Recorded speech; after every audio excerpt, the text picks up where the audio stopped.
Coming up on Cannabis Coast to Coast News this week, President-elect Donald Trump names 2 pro-cannabis appointees to his cabinet, the controversial Matt Gaetz to AG and Robert Kennedy Jr. to Health and Human Services. Does that offset the election of prohibitionist John Thune to Senate Majority Leader? Andrew Behringer has that story from Washington, D.C.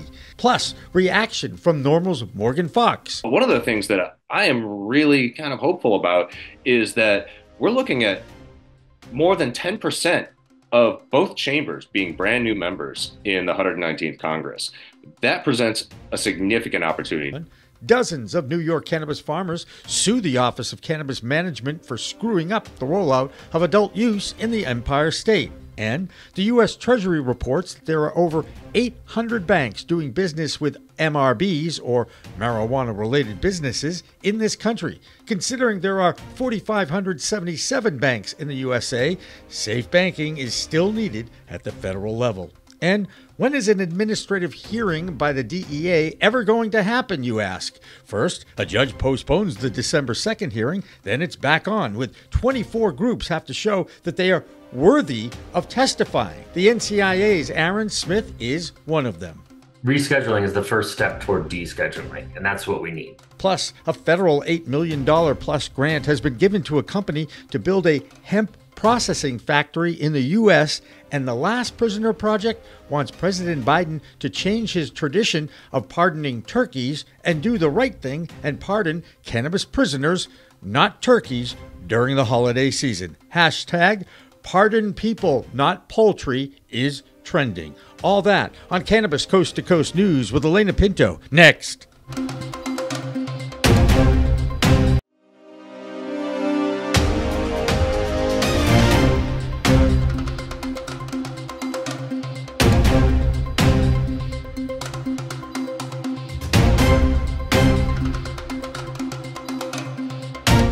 Hi, everyone. Welcome to another edition of Cannabis Coast to Coast, PCMTV's weekly roundup of industry news from California to New York. I'm Alaina Pinto. If you want to get this news every week, we release it on Mondays on our app, PCMTV, and the homepage of procannabismedia.com. So scan that QR code and you can go directly into the App Store or Google Play to get it. First up, the election is over. Many in the cannabis industry are still shocked that their legalization candidate, VP Kamala Harris, lost to now President-elect Donald Trump. 2 weeks ago, you might have heard NORML's Morgan Fox's concern about the new president's cabinet appointees. Well, that started this past week when Trump named the controversial Matt Gaetz as his pick for Attorney General, and last week named Robert Kennedy Jr. to head up the Health and Human Services. Both have shown to be pro-cannabis in the past, but South Dakota Senator John Thune is not. He was voted in as the new Senate Majority Leader, and he is already calling for cannabis to return to Schedule 1. Our man in Washington, D.C. is Andrew Behringer, and he takes a look at the beginning of the transition. I'm Andrew Behringer with the Washington, D.C. report for Cannabis Coast to Coast News. In a recent surprising move that could reshape federal cannabis policy, President-elect Donald Trump has nominated Representative Matt Gaetz from Florida for U.S. Attorney General. Gaetz, who resigned from his House seat following the nomination, would become the very first openly pro-cannabis legislation Attorney General in U.S. history, if he is confirmed. This nomination marks a significant departure from Trump's first term when he appointed Jeff Sessions to the role. Now, if we remember, Jeff Sessions was a huge opponent of cannabis reform who notably reversed Obama-era cannabis enforcement guidelines.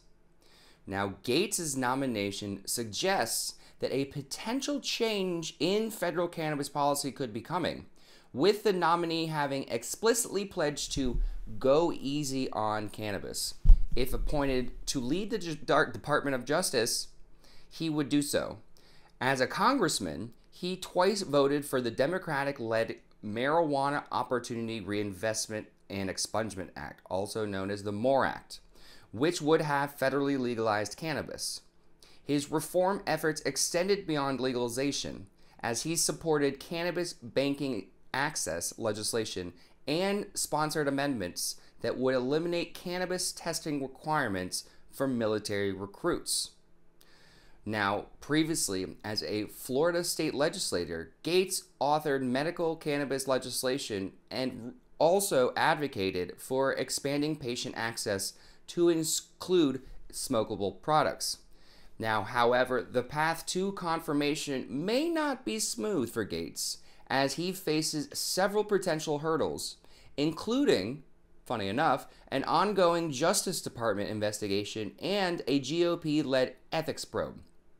Now, this nomination will require Senate confirmation or a recess appointment to take effect.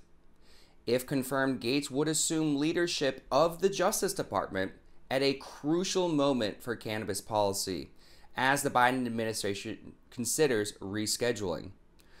Well, that's going to do it for me and Andrew Behringer, reporting for Coast to Coast News. See you next week. The on-again, off-again DEA hearing on the HHS recommendation to move cannabis to Schedule 3 of the CSA is back on again for December 2nd. Sort of. There will be a hearing, but it will be a hearing on the validity of the people and the groups who were picked to testify at the hearing that was scheduled months ago. Now you see why many think the D in the DEA stands for delay instead of drug. One person who is on the list of 24 is Aaron Smith, the executive director of the NCIA, one of the largest industry associations. Rescheduling is the first step toward descheduling, and that's what we need. This isn't going to be, I don't see this as being a step for Big Pharma takeover. Now, Big Pharma will have products that are cannabinoid products that it's going to be easier for them to develop under a Schedule 3 framework than it is now. It would be more possible for them to develop than it isn't now. But most of the countries already moved toward adult use, which is completely out of step with Schedule 3 or any of the schedules. So, I don't see Big Pharma is not going to move in and start producing the kinds of products you're seeing on the shelves in adult use, in the adult use market, or even in the state-based medical markets. Those aren't products that are approved by the FDA. They're not likely to be approved by the FDA. Pharma works on usually single and the FDA is usually looking at single molecule drugs. Mm-hmm. And that's just not what our industry is. And so there's always going to be a place for whole plant cannabis products, and it's going to be continuing to violate federal law. Now we're just violating the law a little bit less because we have, we will hopefully move down from 1 to 3, but we still will be out of compliance with the law. And Pharma doesn't want to. They're not going to risk that. So the question still exists: if this political process designed to make the right decision will end up with federal reform. One thing everyone sees is just more bureaucratic delays. Over 70% of the over 43,000 public comments collected during that designated period over the summer wanted cannabis descheduled completely. And now there is a grassroots movement of citizens and advocates who have scheduled their own testimonials on why the plant should be descheduled and not rescheduled on Saturday, November 30th. The testimonials will be with people who did not make the DEA cut to officially testify. So they are doing that themselves. There is also a rally planned on December 2nd across the street from the DEA's office in Virginia. The group is calling for descheduling and not rescheduling. And you can find out more on their website, deschedule-not-reschedule.info. The United States Treasury released a report on the state of banking for cannabis companies in the U.S. this week. The Treasury report concluded that there are over 800 banking institutions doing business with MRBs, or marijuana-related businesses in this country. And now, before you ask, so why does this industry need safer banking? Well, consider this. There are over 4,500 total banks in the United States, and of course, a huge majority still don't allow traditional banking for the industry. Enough said. Another week, another lawsuit in New York. Many cannabis farmers in the Empire State have seen their crops ruined because of the delays in the rollout of the adult use market in that state. Now, the OCM is getting sued by dozens of farmers because of the lack of communication and delays. Pam Chmiel has more from the Big Apple. This is Cannabis Coast to Coast News. I'm Pam Chmiel reporting from New York. New York veterans blew smoke at the Office of Cannabis Management this past Veterans Day, reminding them of the few cannabis licenses that have been awarded to vets when they were promised by the state that they would get priority along with the social equity applicants. Last year, the group of vets sued New York cannabis regulators for giving preference to convicted drug felons, and the state settled the case after a judge ruled that the regulators were likely illegally favoring drug felons over disabled vets. And the New York Cannabis Farmers Alliance is also suing New York because they claim the rollout of the retail market has been disastrous for participants at all levels of the industry. And according to an article in the Times-Union newspaper, the lawsuit asserts that the small cannabis farmers in New York are facing severe financial distress, with 97% operating at a loss and nearly 2/3 under a 1% profit margin. And over 90% are in need of operating funds to maintain solvency. Joseph Calderon, president of the Cannabis Farmers Alliance, said without relief, the industry is at risk of collapse, and that the lawsuit was necessary as they've exhausted all other means to negotiate in good faith with the New York Office of Cannabis Management. And more trouble for the New York Office of Cannabis Management. The Mid-Hudson newspaper reports that State Senator Bill Weber is also calling the state's rollout of the recreational cannabis industry mismanaged and is proposing new legislation that he says will fix many of the problems with the new agency regulating legal cannabis in the state. This is not how New York should be handling its cannabis legalization process, said Weber. The very individuals we have set out to help are being left behind, while fund managers profit off the backs of New York taxpayers. The time for change is now. Weber claims the proposed legislation will mandate greater transparency from the Office of Cannabis Management, including detailed public reporting on fund disbursements, management fees, and the progress of social equity licenses. It will also implement strict caps on management fees to ensure more resources are directed toward helping social equity applicants, not enriching fund managers. That's this week's Cannabis Coast to Coast News. I'm Pam Chmiel reporting from New York. The 13th annual MJBizCon trade show and convention in Las Vegas, Nevada will be happening, and PCMTV will have a team of reporters on the floor, and we will be producing a special report that will be released in 2 weeks on December 9th. The convention starts on Tuesday, December 3rd, and if you have a business and want to be part of our special, contact us at info@procannabismedia.com. One of the many panels that are such large parts of the largest gathering of the industry businesses will feature Chris Roberts, the political editor for MJBiz Daily. PCMTV founder Jimmy Young talked with Chris this week. Welcome back to Cannabis Coast to Coast News. I am PCMTV founder Jimmy Young, and I am so happy to be welcoming in a fellow journalist from the world of media out of New York City. His name is Chris Roberts. He's from New York, and of course, he works with MJBiz Daily. Chris, thank you so much for joining us here today. Jimmy, thank you for having me. Okay, the first question has to go right to what happened in the election a week ago. You had one candidate who was out front talking about legalization. You had another candidate who was late to the cannabis ball, if you will, and decided to vote yes on 3 in Florida in his home state. and then basically say, I think Florida's got it right. I think we should decriminalize. First time in history, we've actually had two presidential candidates talk openly about the fact that our federal laws just aren't right. How did you view the election, and how did you view the results of it, and where do you think we're going to go? And I know that's a big question, but Sure. maybe you could just narrow it down to this is what I think. Okay. Yeah, you got it. Well, I mean, and obviously a lot has happened since. A lot's happening right now in terms of who Donald Trump is going to appoint to lead key positions in his cabinet, Jimmy. But yeah, like you pointed out, it was an historic first where both major party presidential candidates, it wasn't, oh, one's against, one's for. We've had a lot of binaries in the past. What we had this time was who supports it the most. Emilie Lewis is a vice president of strategy and event planning for MJBizCon, which is a year-round project. And she, too, spoke with Jimmy about this year's convention. I reviewed your schedule today.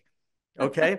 And I'm looking at that and I'm saying, oh my God, I want to go see that. Oh, I totally want to go to that. Wait, how am I going to do all this in one day? I mean, it is so overwhelming. And I also appreciate the fact the email you guys get sent out this week. Prepare for your trip. Yes. Prepare for how. Yes. So that's my first question, Emilie. Yes. Give me advice on how the hell I'm going to get to every one of these events, or at least be able to tell the story of the conference. Yes. So first, I want to apologize because I understand that the conference schedule can bring on a headache because it is a lot.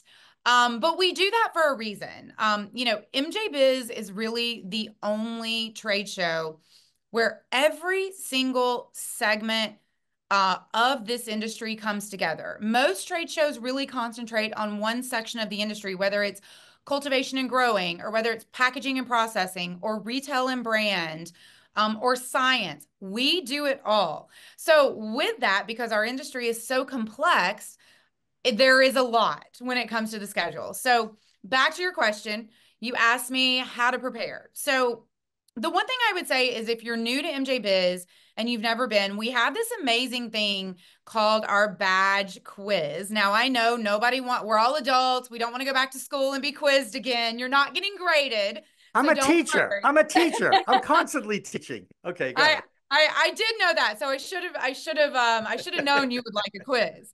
But we do have a badge quiz, and all that does is it really just walks you through.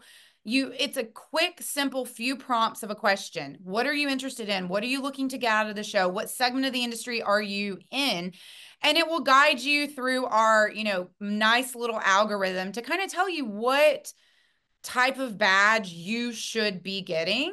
Mm-hmm. And then within that, so say it takes you down the road and it's, you want a conference and expo badge because maybe you do want to meet some brands, you do want to pick up some new vendors, but you also really are interested in the educational side of it. It will actually give you prompts for the tracks within our conference program based on the questions that you've asked as to what tracks you should be attending. And so to break that down a little further, when I say tracks, we do have different tracks within our conference program. So you can find a business one-on-one track.